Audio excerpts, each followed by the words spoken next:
Hello everyone, मी Mona Dhakate makeover आणि आज मी मॉर्निंगला चालली मानेवाड्याला महालक्ष्मी सभागृहाला. इथे माझी ब्राईड ऑलरेडी आलेली होती. तिचा आज एंगेजमेंट फंक्शन होता, त्यासाठी मी तिला रेडी करून दिलं. फर्स्ट आय मेकअप केला, मग फेस मेकअप केला, त्यानंतर प्राचीने हेअरस्टाईल केल्या. त्यानंतर ती फायनली रेडी झाल्यानंतर तुम्ही तिचा फर्स्ट लुक बघू शकता. खूप सुंदर ती दिसत होती.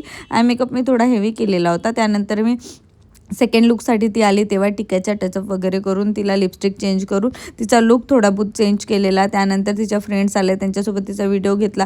मग आम्हाला पण तिचा सोलो शूट घ्यायचा होता, तो सोलो शूट मी घेतलेला आणि ती फायनली रेडी झाली आणि तिचा फंक्शन खूप चांगल्या पद्धतीने झाला. मग आम्ही निघालो माझ्या नेक्स्ट ब्राईडसाठी कामठी रोडला ग्रँड जशनला.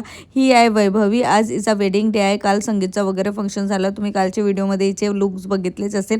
आज तिचा वेडिंग होता बुद्धिस्ट पद्धतीने, तर त्यामध्ये तिला व्हाईट साडीवर रेडी करून द्यायचं होतं. तर फर्स्ट लुक आम्ही ट्रेडिशनल तिचा कंप्लीट करून दिलेला. त्यानंतर तिचा शूट घेतला. मग ग्रूम दादा आले, त्यांचा मेकअप करून दिलेला, ग्रूमचा मेकअप केला आणि ते दोघंही शूटला निघाले. मग मम्मी आली, मम्मीचा सुद्धा मेकअप केलेला. मम्मी पण खूप छान दिसत होती. मम्मीला कालचे पण लुक खूप आवडले होते.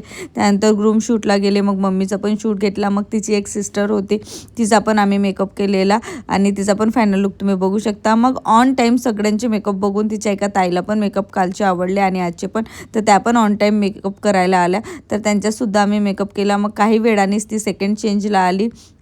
त्यांचं वेडिंगचे रिच्युअल्स झाल्यानंतर तर सेकंड लुक त्यांचा ट्रेडिशनल रेड लेहंग्याचा खूप सुंदर लेहंगा होता, त्यावर होता. तर त्यावर तिला आम्ही शिशफूल वगैरे लावून खूप छान रेडी करून दिला. मग ग्रूमचा सुद्धा टचअप केलेला आणि मग दोघांनी शूट्स घेतले. तर थोड्या वेळ आम्ही पण शूट बघत थांबलो.